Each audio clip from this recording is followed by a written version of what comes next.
لو الحكاية فيها إن فيتو.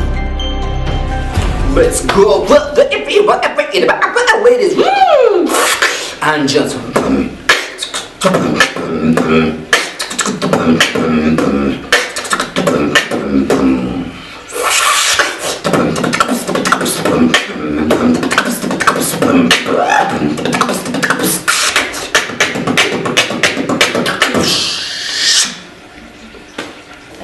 اهلا وسهلا بيك ضيف على فيتو.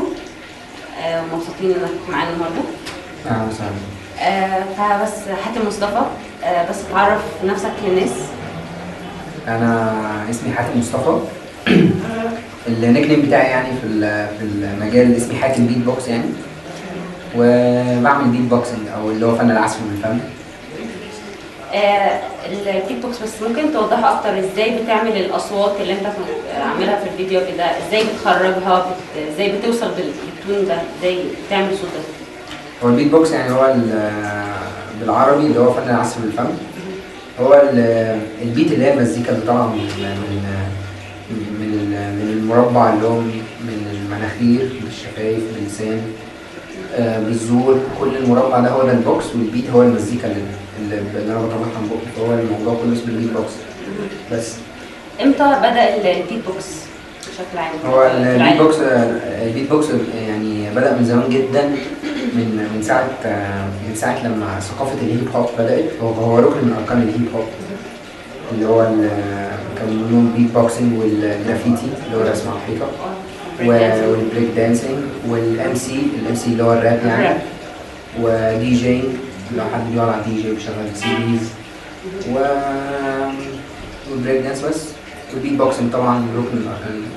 يعني تحديدا ممكن يكون سنة كام كده ظهر؟ لا، ما فيش حاجه موثقه في المكان تقول ان الهيب هوب او البيت بوكسنج بدات سنه معينه. بس هو كان في الفتره بتاعت انتقال الافارقه من افريقيا لامريكا. الزنوج لما بداوا يظهروا في امريكا، وبالتحديد في برونكس دي مدينه في امريكا. الهيب هوب بدأ هناك يعني، والزنوج بدأ ينتشر الأفارقة، فالثقافة دي بدأت تتنشر. هم كانوا بيعبروا عن القمع وإن هم الاستبداد، وطبعا اللي هو إن حد بيقول عليهم سود، اللي هو التفرقة العنصرية يعني. فكانوا بيعبروا عن الموضوع ده.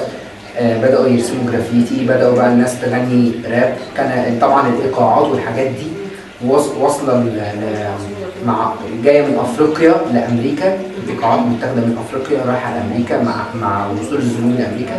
فطبعا الايقاعات دي الناس كانت بتبدا تقول كلام عليها او شعر مع الايقاع ده.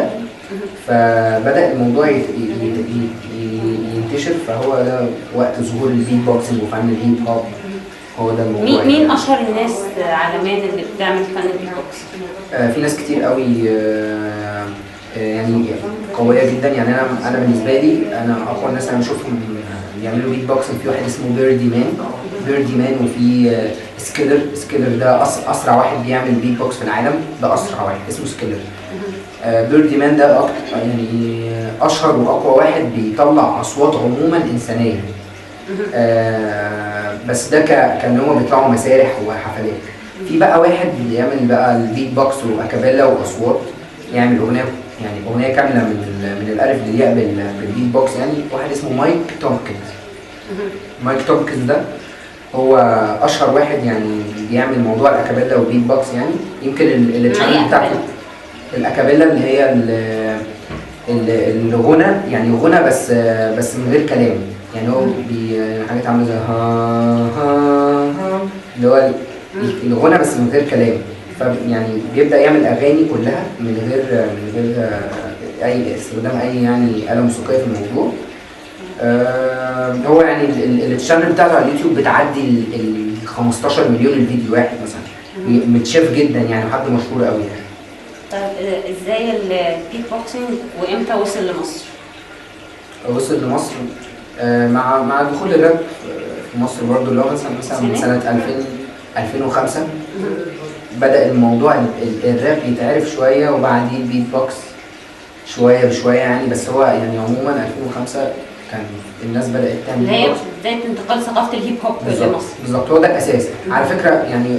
هو يعني موضوع البيت بوكس ده مش مرتبط قوي بقى دلوقتي يعني. حاليا بقى دلوقتي مش مرتبط قوي بثقافه الهيب هوب، بقى انتشر لمجالات تانية وحتت تانية زي الترانس الترانس والهاوس وانواع تانية يعني مزيكا. هتلاقي الناس بتعمل بيت بوكس على انواع موسيقى تانية غير الهيب هوب. بس البيت بوكس اساسه ان حد كان بيعمل بيت بوكس يعني موسيقى فحد رابر يغني عليه، او يعمل بيت بوكس فحد يرقص. هو ده كان اساس الموضوع، لكن دلوقتي انتقل لاماكن تانية يعني. بس فهم كان ليهم تاثير كبير يعني في المجال بتاعي. هم ساعدوني جدا، وانا لما حد بيساعدني ولو بخطوه واحده بس بفضل شايله الجميل ده فوق راسي يعني. بس انت كحاكم ما تتمناش انك تنفصل بقى ويبقى ليك بروجكت لوحدك خاص بيك؟ لا انا ما بتكلمش في الموضوع ده. انا بتكلم ان انا انت بتقولي فكره ان انا محصور. لا انا معاهم دايما، الناس دي معاهم على الحلوه والمره يعني.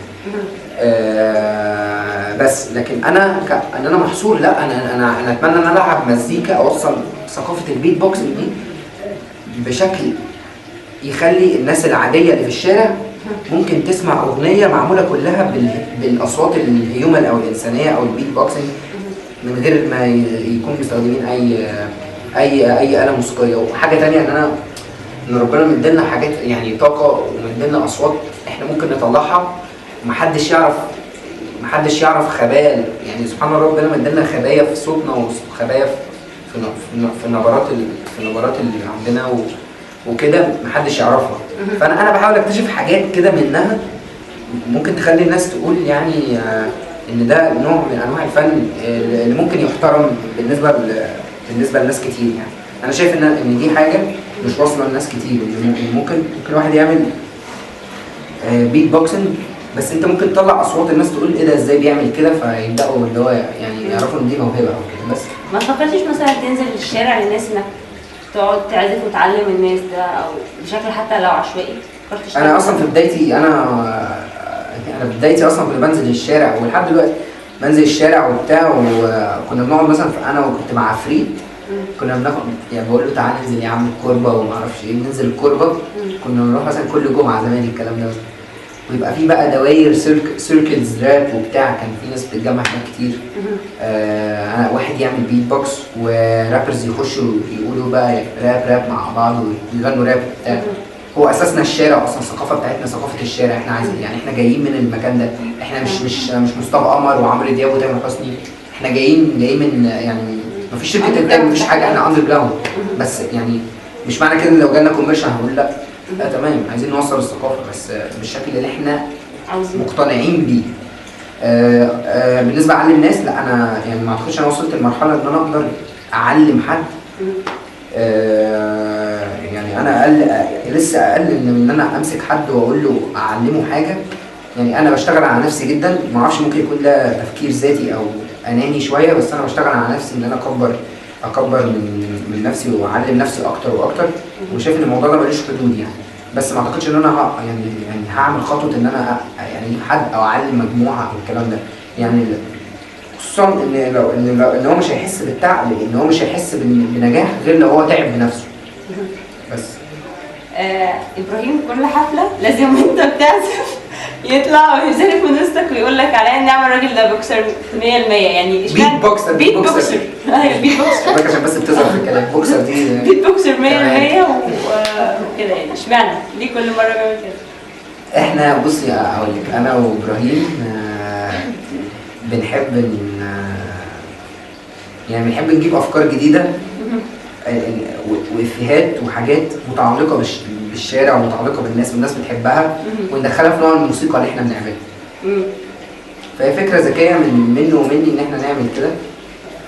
لو كان طالع كوميكس اصلا بنعمل يعني بنوصل الفكره بتاعتنا البيت بوكسنج والراب شويه حته شعبي ما اعرفش ايه بس بشكل لطيف يعني.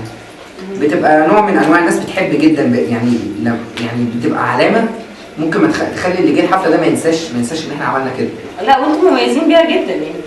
الناس كل حبتها. حفلة الناس ده بتستناها. رحنا المنوفيه لقينا الناس بتطلب الحته دي والناس بتردد مع ابراهيم، انا كنت حاضره يعني معاكم. سكتنا. الناس اصلا لا لا ما انت مش بوكسر 100%. فتمام يعني. تمام. مين الناس انت شايفهم في مصر متميزين قوي في المجال؟ المجال ايه بالظبط؟ في الكيك بوكسنج. في ناس كتير كويسه، مميزين بالنسبه لي. مدحت ممدوح بتاع شخص مجتهد وكويس جدا، وهو كان في اربس جاد تالنت سيزون 3. السيزون اللي فات على طول.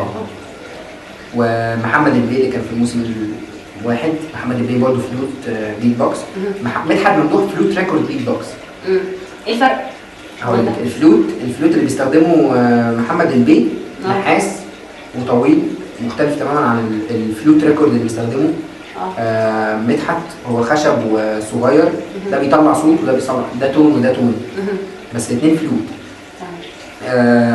ده مدحت ومحمد البيلي. في ناس حلوين جدا، اسمهم مش فاكر اسم، مش يعني انا اعرف اشخاص. زنجر يعني، في واحد اسمه زنجر بيت بوكس، ده بالمناسبه هو ابن عم جاد الكريم يعني. جد اسفلت. محمد جاد اسفلت. ده شخص ده مجتهد جدا. وفي بيكوك بيت بوكس، واحد اسمه بيكوك. مؤمن. في ناس كويسه جدا، مش عايز انسى حد، بس يعني هم دول اللي انا شايفهم حواليا. ممكن يكون في مواد تانية، بس انا شايف دول متميزين وعايزين يعملوا حاجه، يعني شغالين بس. ايه اللي انت لسه ما حققتوش وعايز تحققه، سواء كشخص او سواء ك بيت بوكسر يعني؟ هو انا كبيت بوكسر عايز اوصل الموضوع ان كبيت بوكسر انه ممكن اعمل البوم، او مش البوم يعني. عايز اطلع ان الميديا زي ما مثلا بتذيع اغنيه لعمرو دياب مثلا على مزيكا، ممكن تذيع اغنيه كلها معموله بالبيت بوكس مثلا، فيديو كليب ليها علاقه بالموضوع ده.